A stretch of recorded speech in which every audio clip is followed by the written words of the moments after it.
Assalamualaikum warahmatullahi wabarakatuh. Baik, kita coba kerjakan tugas yang menjadi itu PR kalian. Kita coba jawab bersama. Penyelesaian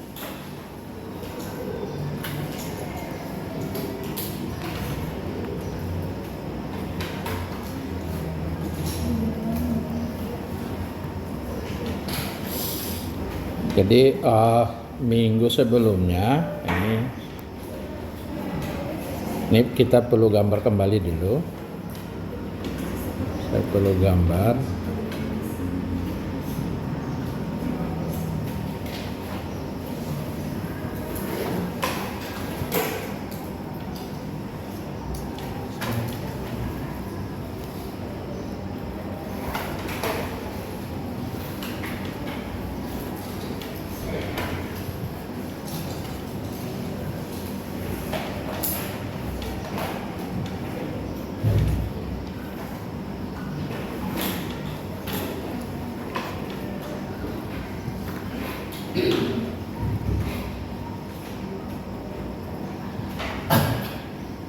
Nggak bisa ya?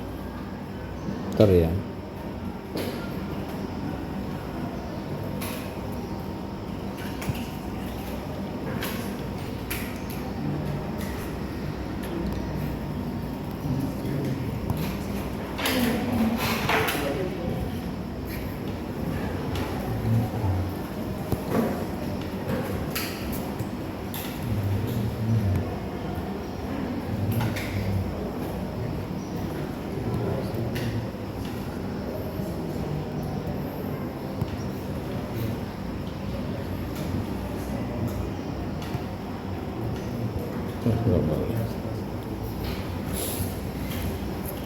Jadi kita perlu gambar kembali dulu.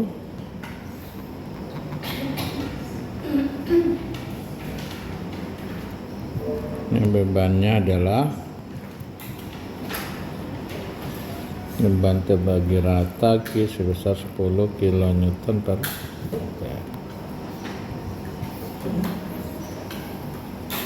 Bentangnya ini 8. Sebutlah ini titik A, ini titik B, punya kekakuan EI. Nah, jadi langkah pertama adalah kita perlu menghitung kelebihan reaksi ya. Jadi kita punya persamaan dasar keseimbangan, yaitu sigma vertikal sama dengan 0, sigma horizontal sama dengan 0, sama sigma momen sama dengan 0. Jadi ini ada 3 persamaan dasar keseimbangan. 3 persamaan. Nah, ini artinya bahwa hanya bisa kita pakai ketika variabel atau reaksi peletakan 3 yang tidak diketahui. Nah, kita coba cek ini berapa reaksinya yang ada.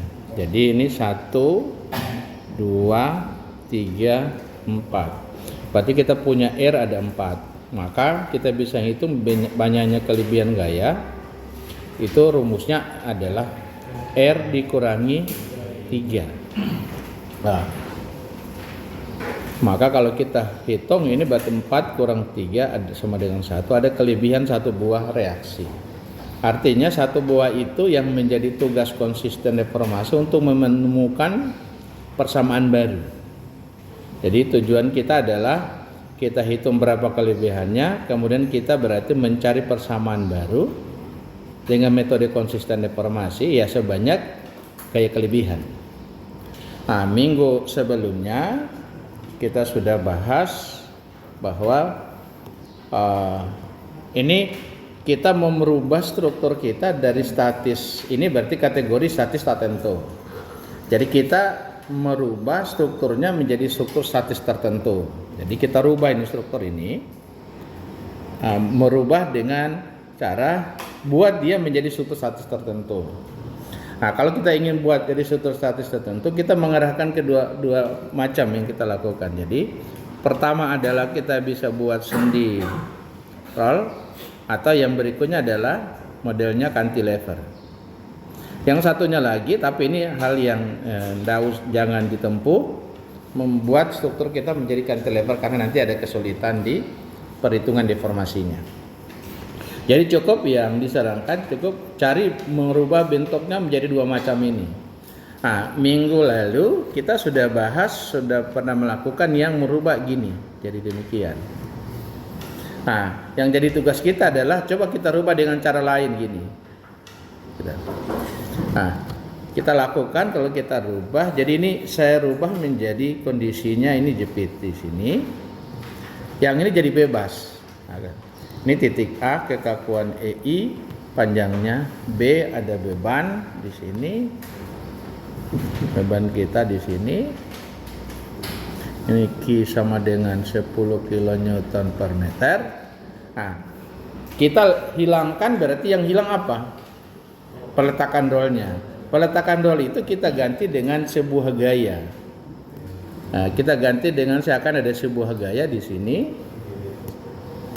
Kita sebutlah gaya itu misalnya VB atau kita pakai FYB gitu ya. Oke. Nah, sekarang kalau Anda perhatikan bahwa soal yang di atas dan kita rubah ini sama, statusnya sama, tidak ada yang berubah.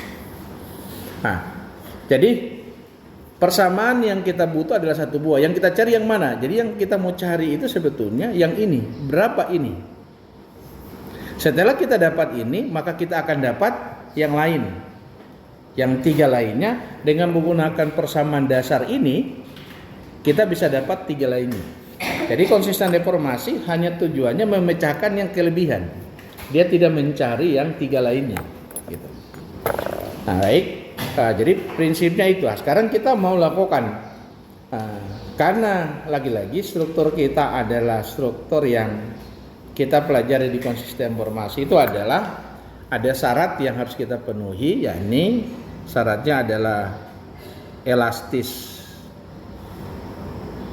linier, lendutan kecil, small displacement. Kemudian cuma ada satu yang walaupun itu tetap saya singgung, ada isotropik. Itu sifat mekanik ke segala arahnya akan sama, si isotropik. Nah, sebetulnya dari dua hal yang ini dengan elastis linear dan lendutan kecil itu kalau kita pakai memenuhi tiga unsur ini, khususnya yang dua di atasnya saja, maka berarti kita bisa melakukan yang namanya superposisi. Superposisi itu maksudnya begini.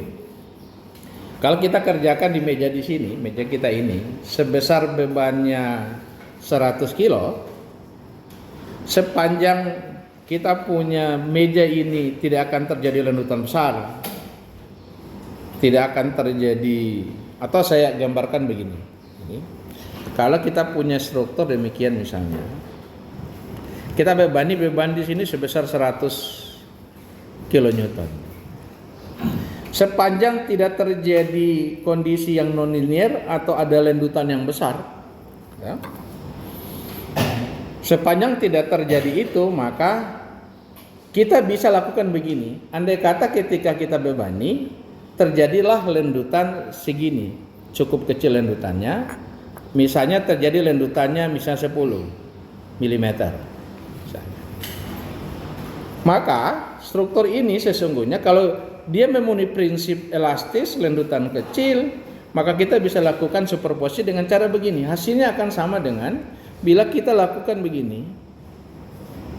Kita beri beban cuma 50 dulu. Kemudian akan terjadi lendutan hanya berupa 5 mm. Kita lakukan lagi, atau ini ini kita bagi dua, kita bikin 80. Ini terjadi lendutan 8 mili. Kemudian kita bikin lagi yang keduanya lagi, kita beri beban 20. Nah, maka akan terjadi lendutannya adalah di sini 2 mm. Sehingga kalau kita jumlah, hasilnya sama dengan ketika kita bebani sekaligus. Gitu. Nah, berbeda dengan kalau kita bebani 100 atau misalnya kita bebani 200, ternyata sudah lendutan besar sekali. Nah, maka tidak akan sama hasilnya dengan kita bikin yang 200 bagi 100 nggak akan sama lendutannya. Karena ketika dia sudah terjadi kondisi non-linear, sudah tidak lagi elastis linear lagi, maka ketika kalian beri beban 200 akan ada terjadi lendutan permanen bila kalian lepas bebannya. Bila dilepas bebannya maka akan terjadi lendutan permanen. Nah, lendutan permanen itu kalau kita bebani dengan cara 100-100 tidak akan ada lendutan permanen, sehingga struktur kita tidak bisa dilakukan superposisi jika sudah kondisi kita bebani sekaligus terjadi kondisi elastis linear yang tidak linear lagi, tidak elastis lagi, ya. Nah, itu prinsip bahwa kita bisa lakukan superposisi. Nanti persamaan konsisten deformasi juga yang kalian pelajari, yang kalian ini itu teori dasarnya untuk hitung deformasi kalian di mekanika bahan itu. Di mekanika bahan kalian harusnya sudah belajar tentang di mata kuliah mekanika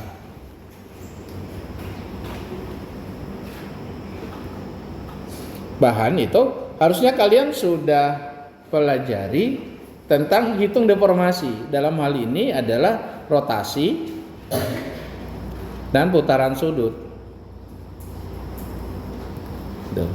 Nah, rotasi dan putaran sudut itu semua persamaan yang kalian pakai itu pada teori lendutan kecil. Jadi yang metode yang dipakai apa? Ada ingat kan? Metode apa yang dipakai? Yang pertama misalnya metode yang dipakai adalah double integral method. Ada namanya conjugate beam method. Ada namanya unit load method atau kerja virtual.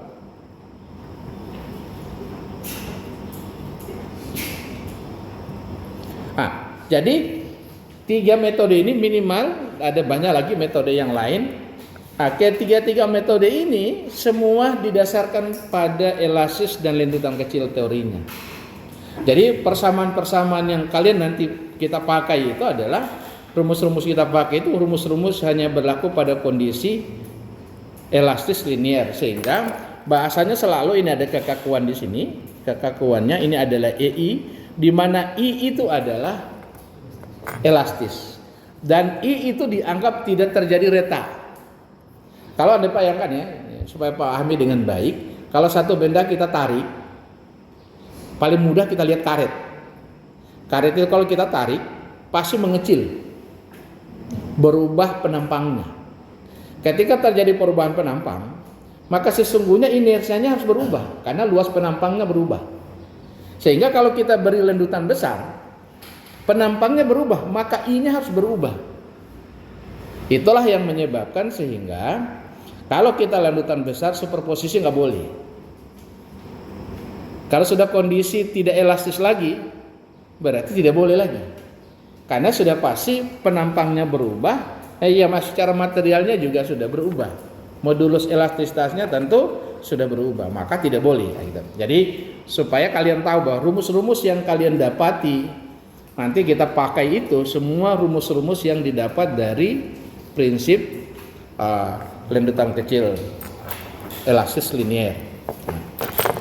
Rumus itu yang ini Anda pahami, yang sudah kemarin kita sudah pernah pakai adalah ketika satu balok itu kita bebani,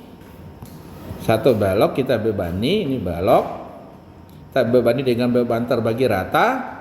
Ini kekakuan EI, panjang antar bentang dari A ke B adalah L, ini adalah Q, maka akan terjadi lendutan di sini, misalnya lendutan demikian. Nah, besarnya rotasi di titik sini dan di titik sini itu adalah, ini sebutlah theta A sama dengan QL pangkat 3 per 24 EI. Ini sama QL pangkat 3 per 24 EI. Lendutan di tengah bentang itu adalah pada bentang L per 2 nya itu adalah 5 QL pangkat 4 per 384 EI. Nah, jadi kalian harus pahami bahwa yang saya sampaikan tadi EI berarti kondisi masih pada kategori elastis, kemudian penampangnya tidak berubah. Nah, sesungguhnya bahwa penampang itu kalau kita bebani terjadi lendutan sekalipun kecil, penampang itu pasti berubah. Tetapi karena lendutannya sangat kecil, perubahannya sangat kecil, masih kita bisa kategorikan dianggap penampangnya tidak berubah. Ya. Nah, sehingga kita bisa lakukan yang namanya tadi ulang lagi superposisi. Mengapa saya ceritakan ini? Supaya kalian sadari bahwa banyak sekali di luar sana terjadi di perguruan tinggi besar sekalipun, di orang hebat sekalipun yang sudah gelarnya cukup tinggi, masih tidak ngerti dengan tetap batasan dari rumus yang kita pakai. Jadi rumus-rumus yang kita pakai itu pada teori sebatasan itu. Kalau sudah lebih dari itu kita udah nggak bisa pakai nih KL pangkat 3/4 EI, 5 KL pangkat 4/4 EI itu tidak berlaku. Karena itu teorinya didapat dari kondisi elastis linier, atau kalau kita hubungkan dengan pelajaran SMA kita adalah masih pada kategori berlaku hukum Hooke. Ya. Oke, kita kembali ke sini. Jadi itu prinsipnya. Karena kita bisa superposisi, maka struktur di atas ini penyelesaiannya kita bisa rubah. Kita bisa rubah menjadi, pertama adalah nih, akibat kita kerjakan hanya berupa beban luar. Ini Q sebesar 10 kN per meter. Kemudian ini pasti titik A ini titik B. Kekakuannya EI. Yang kedua adalah kita lakukan yang sama, tapi kita beri beban di sini sebesar VYB. Ini kekakuannya sama, masih EI, panjang bentang yang 8 meter. Jadi titik A ini titik B. Itu. Artinya bahwa kalau ini kita tulis, ini sesungguhnya ini sama dengan yang itu di atas ini tambah yang bawah. Kalau kita jumlahkan hasilnya akan sama. Anda mulai perhatikan secara logika. Kalau kita bebani dengan beban terbagi rata, maka sesungguhnya struktur kita ini akan mengalami deformasi. Struktur kita ini akan berdeformasi jadi begini. Ya. Akan terjadi deformasi seperti ini. Ya. Akan terjadi deformasi di sini, terjadi lendutan. Ya, di titik B. Delta B. Ketika kita beri beban FYB juga akan terjadi lendutan ke atas ini. Ini lendutan akibat beban FYB. Kalau ini akibat beban sendiri, saya beri tanda 0 di atasnya. Kemudian delta B yang ini saya beri aksen 1. Nah, coba kita lihat dengan baik. Kalau kalian perhatikan struktur yang sesungguhnya di atas sana, di titik B, karena itu ada peletakan. Logikanya apa? Di titik B tidak akan terjadi penurunan. Oke? Tidak akan terjadi penurunan. Nah, kalau kita bikin ada penurunan begini, maka berarti kita punya syarat harus kita penuhi. Yang kita penuhi apa? Yang kita sebut dengan ini syarat kompatibilitas. Artinya bahwa kita lakukan kalau kita jumlahkan delta B aksen tambah delta B0 harus sama dengan delta B. Dalam hal delta B ini kita tahu bahwa tidak ada penurunan di situ. Maka harusnya kalau tidak ada penurunan sama dengan 0. Inilah sebuah persamaan yang kita cari. Yang sebanyak R itu. Akhirnya kalau kita sudah begini berarti kita sudah bisa selesaikan, tinggal berapa delta B0, berapa delta B aksen. Cara menghitungnya ya lihat lagi, belajar lagi cara menghitung deformasi. Entah pakai double integral, pakai conjugate beam atau unit load method. Nah, kalau Anda sudah tidak punya itu, tidak perlu lagi tahu tentang itu, tapi sebaiknya kalian tahu. Saya kasih file tabel untuk konsisten deformasi, untuk deformasi. Coba saya lihat dulu apa lengkap itu. Tapi lagi-lagi ini punya keterbatasan, tidak semuanya ada, tidak semuanya sesuai beban nanti yang kita temukan. Kalau kita tidak punya, harusnya kita bisa menghitung kembali.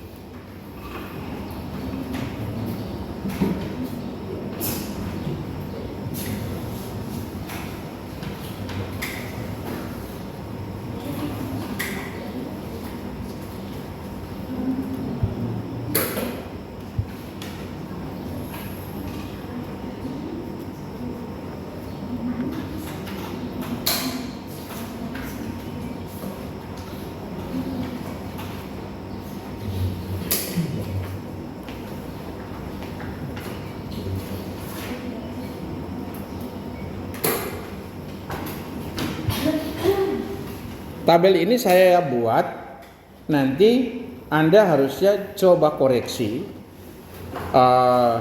lihat lagi di referensi yang ada punya, atau kalau bisa hitung, nanti coba hitung kembali, tolong dikoreksi, jangan sampai ada yang saya salah hitung gitu. Nah, ini ada, jadi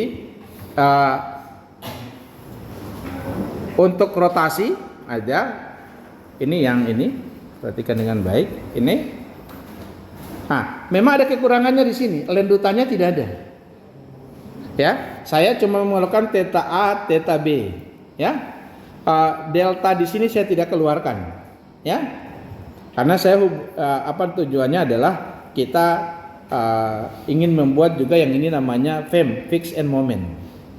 Jadi hubungannya, nah, kalau Anda sadari bahwa nanti setelah Anda belajar mekanika, belajar konsisten deformasi, maka yang ini sesungguhnya yang ini didapat dari kita punya metode konsisten deformasi.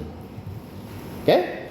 Jadi dari sini menggunakan konsisten deformasi kita dapatkan yang ini. Oke? Begitu semuanya, ya. Nah, kemudian ada juga referensi yang saya kirim di grup itu. Saya kirim di grup atau belum ya? Belum ya? Oh, masa? Belum ya? Ini saya tambahkan, sudah ada ini. Ya. Nah, yang di sini juga di paling belakangnya, kalau kita buka, di paling belakangnya itu ada tentang cerita tentang tadi. Oh, ini bukan paling belakangnya ya, malah depannya ya. Ini ada kalau dia di tengah bentang ada lendutannya ya, ada persamaannya, ada ini mana beban terbagi rata. Ini beban terbagi rata. QL WL pangkat 3/24 TI ini. Nah, perhatikan. Ya. Cuma lendutan di tengah bentang tidak dikasih, ya. Lendutan di tengah bentang, oh ada ini. Ini maksimum berarti di tengah bentang ini. 5 QL pangkat 4 P380 PI. Nah, di tabel saya itu tidak ada yang tabel saya tidak kasih yang cantilever ya. Tidak ada cantilevernya. Kalau nggak salah nggak ada cantilever karena hubungannya nanti dengan kepentingannya untuk kita turunkan tentang FEM, ya. Oke. Nanti suatu saat sebenarnya kalau Anda sudah bisa menghitung konsisten menghitung deformasi pakai unit load atau pakai conjugate beam atau double integral, harusnya Anda bisa bikin berbagai macam rumus yang untuk menghitung rotasi. Oke. Kita kembali ke sini, kembali ke soal kita. Nah sekarang kalau kita lihat, kita lihat tadi yang dari tabel di Hibbeler ini ada jepit di sini, ini jepit. Jadi kalau lendutan pada sejauh L, X sejauh L, maka ini rumus lendutannya. Jadi pada sejauh L berarti di sini lendutannya di sini. Ini sebesar WL pangkat 4/8 EI. Kalau dia akibat beban terpusat, ada enggak? Oh ada. Kalau dia akibat beban terpusat adalah yang ini. PL pangkat 3/3 EI. Oke? Nah, kalau Anda tidak tahu, tidak punya itu, harus hitung. Oke. Nah, sekarang kita ke sini, kembali ke sini. Nah, jadi yang kita perlu tahu adalah kita perlu hitung berapa sebetulnya delta B0 itu sama dengan berapa, delta B aksen itu sama dengan berapa. Nah, tadi kita sudah punya tabel. Sebetulnya ini harusnya kalian punya pemahaman begini. Itu tabel itu nggak benar. Harusnya bilang begitu. Nah, kapan dia benar? Ketika saya uji bahwa hasilnya sama dengan punya saya. Harus kalian punya pemahaman begitu. Jadi kalau ini saya ulangi di sini. Jadi ada beban sebesar Q, ini panjang kekakuannya I, panjang bentang L. Maka kalau kita hitung ini ada di sini lendutan di sini, maka rumusnya adalah QL pangkat 4 per berapa? Per 8 EI. Kemudian satu lagi yang kita butuh adalah kalau dia berupa beban terpusat gini, beban P, maka kekakuannya EI, panjang bentang adalah L, akan terjadi lendutan di sini, yang di sini sebesar PL pangkat 3 per 3 EI. Nah, ini kita punya. Anda mau tahu itu dapat dari mana?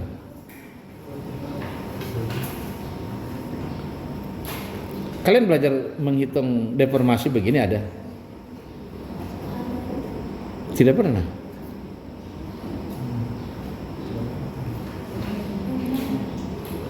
Saya mau cerita, Anda tidak pernah, jadi harus cerita ulang. Sudah pakai tabel aja nanti kalian ini. Oke, kita pakai yang ini. Jadi karena ini sudah, maka berarti kita sudah bisa hitung bahwa kita punya delta B0 itu sama dengan, tinggal kita ganti. Jadi Q-nya adalah berapa? 10. Jadi kita tinggal ganti 10, L-nya 8 kali 8 pangkat 4 bahagi 8 EI.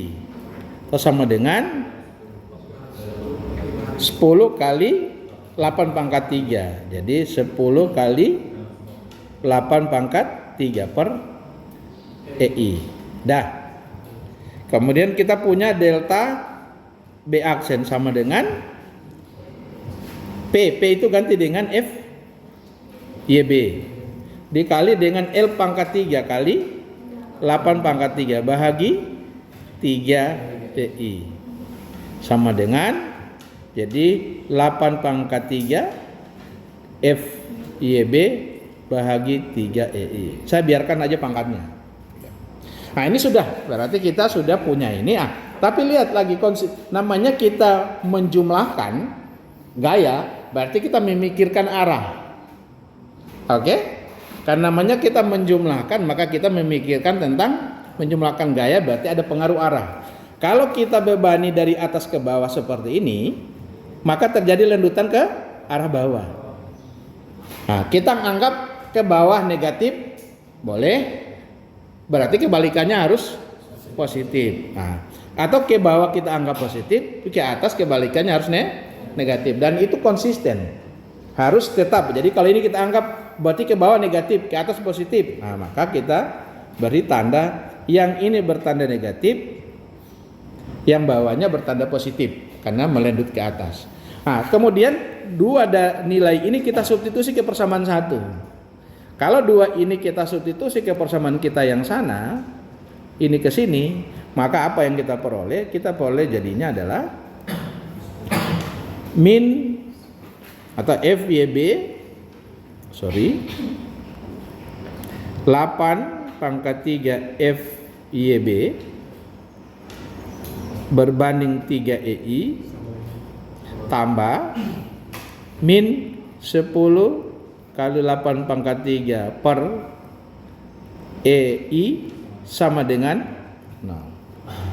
Oke?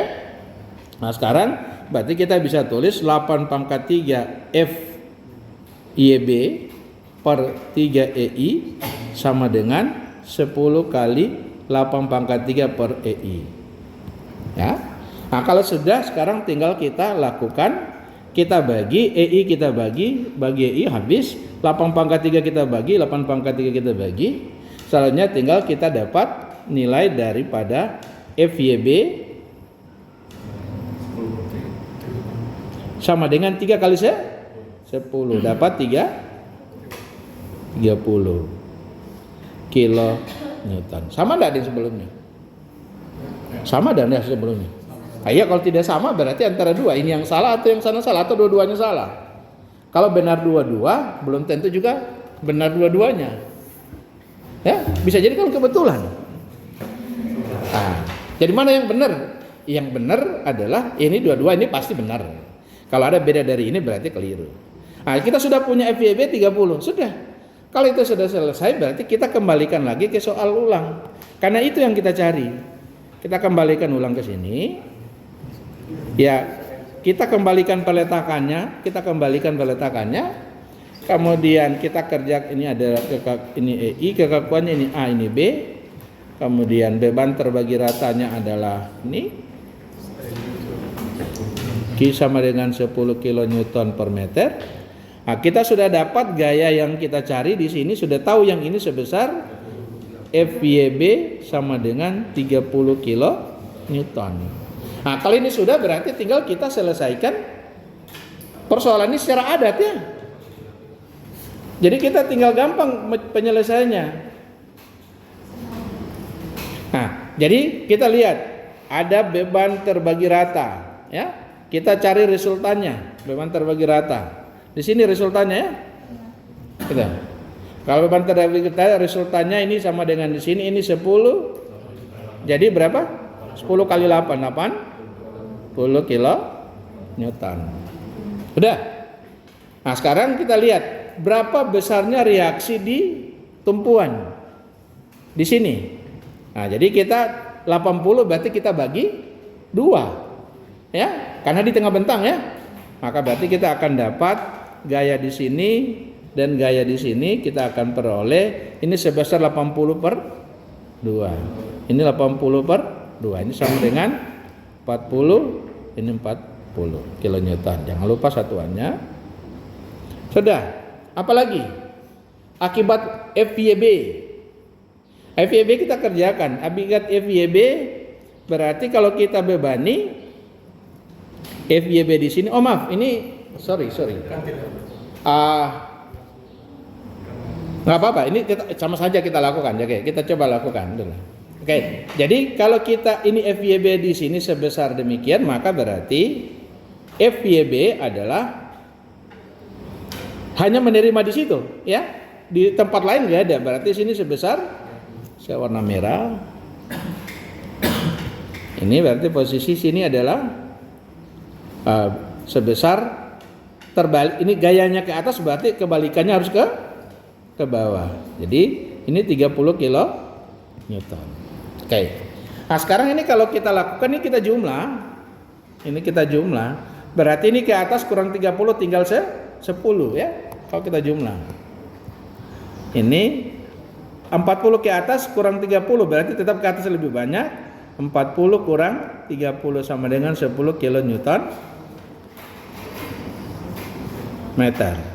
Kemudian selanjutnya adalah ini. Ini tetap sebesar 40 kilo Newton. Apakah ini benar? Apakah ini benar? Ini tidak. Ini apa? Ini keliru. Kenapa ini keliru? Karena sesungguhnya kalau untuk menghitung ulang kembali reaksi pertakan, kembalikan dulu ke model cantilever. Jangan dulu pakai yang kondisi roll. Jangan pakai yang itu. Nanti kalau begini akan ada perubahan di FYB. FYB menjadi tinggal 10. Padahal FYB kita sudah dapat dan itu tidak berubah harusnya. Sudah salah satu reaksi peletakan berarti metode ini tidak boleh. Maka tetap peletakannya tetap kita hilangkan sementara. Baru kemudian kita hitung. Nah, kalau sudah kondisi begini, ya ini sengaja saya lakukan supaya tidak menjadi salah mencontek. Posisi adalah sekarang kita mulai 80 karena dia cantilever berarti beban di sini sama sebesar 80 kilo Newton. Karena akibat FYB ke atas maka berarti di sini juga harusnya ke bawah sebesar 30 kilo Newton. Apalagi kita butuh momen di sini. Momen. Ini momen di sini. Saya pakai warna hitam ya. Kita butuh momen di A. Berapa momen di A? Ya, hitungannya momen di A sama dengan, jadi kalau saya tulis ini MA akan sama dengan 80 dikali dengan jarak ke sini. Ya, kali jarak ke sini ini 4 meter, ini 4 meter. Jadi momen yang kita pilih, ini momen saya sengaja bikin momennya putar kiri. Jadi kalau posisi 80 putar kanan, lawannya putar kiri. Berarti ini 80, ini berarti 80 kita kalikan dengan 4. Kemudian FYB itu putar kiri, kita harus lawan putar kanan. Berarti posisi ini menjadi negatif 30 kali 8. Nah, maka kita akan peroleh 320 kurang dengan 240. Hasilnya 80 kilonewton meter. Setelah itu yang ini sudah boleh kita jumlah, yang ini kita bisa jumlah ya, ini jumlah saja. Kita akan peroleh nilainya adalah sebesar 80 kurang 30, hasilnya ke atas ini adalah 50 kilonewton. Ini 50 kilonewton. Ini kalau sudah selesai baru jangan lupa, jangan malas kembalikan ke gambar semula. Nanti ini baru kembali ke gambar semula. Ini kekakuan EI, titik A, titik B, ini perletakan roll. Kemudian beban terbagi rata kita kembalikan. Ini Q sebesar 10 kilonewton per meter. Panjang bentang kita di sini adalah 8 meter. Kita sudah peroleh reaksi peletakan kita adalah ini sebesar, ini FYB sebesar 30 kilonewton. Sini kita sudah peroleh FYA sama dengan 50 kilonewton. Kita sudah peroleh MA di sini sama dengan 80 kilonewton meter. Kita ada HA karena tidak ada gaya horizontal, maka FXA sama dengan 0. Udah, ini sudah selesai. Baru kita gambar gaya-gaya dalam. Kita gambar gaya-gaya dalam. Ya. Kita langsung gaya lintang lebih dahulu. Kerjakan gaya lintang lebih dahulu. Ini shear force diagram. Caranya mudah. Lihat Jo, di sebelah kiri FYA 50 ke atas. Jadi kita gambar ini ke atas. Baik. Itu 50 kilonewton. Kemudian tidak usah gambar lihat lagi, langsung kanan saja lihat yang paling kanan karena cuma 21 bentang. Ini 30 ke atas. Itu berarti tandanya itu negatif. Jadi gambar di bawah. Maaf, ini agak besar. Harusnya kecil. Ini 30 kilonewton. Akhirnya tinggal kita hubungkan karena beban terbagi rata dia linear, kita tinggal hubungkan. Nah, ini tandanya positif, ini negatif. Kemudian kita harus tahu bahwa pada saat gaya lintang sama dengan 0, di situ momen maksimum terjadi. Jadi kalau kita ini, maka kita bisa tahu jarak dari sini ke sini sebesar sederhana. Cukup 30 dibagi dengan Q. Ini dapat di sini sebesar 30 bagi 10 sama dengan 3 meter. Dari situ kita sudah bisa menggambar bidang momen, ya. Bidang momen kita sudah bisa gambar di sini. Kita mulai dari kiri, ada momen putar kiri. Itu negatif sebesar 80 di sini. Yang di sebelah kanan kita itu sendi, berarti 0. Tetapi kita bisa hitung berapa besar momen di sini. Caranya luas segitiga ini saja. Jadi kita dapat sebesar, kalau luas segitiga ini menjadi 1/2 kali 30 dikali 3 sama dengan jadi 45 kilonewton meter. Karena bebannya terbagi rata, kita cukup begini. Parabol. Iya, disinilah momen itu maksimum sebesar 45 kilonewton meter. Clear? Oke? Mudah tidak? Ada yang mau tanya tidak? Oke, kalau tidak ada yang mau tanya, saya akhiri rekamannya.